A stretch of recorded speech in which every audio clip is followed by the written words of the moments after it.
உன்மடியில் நான் உறங்க கண்ணீரண்டும் தான் மயங்க என்ன தவம் செய்தேனோ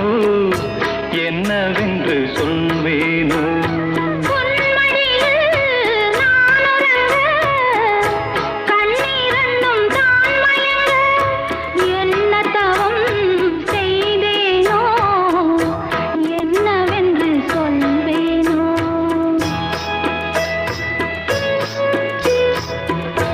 ஏழ் பிறப்பும் இணைந்திருக்கும் சொந்தம் இந்த சொந்தமம்மா வாழ்விருக்கும் நாள் வரைக்கும்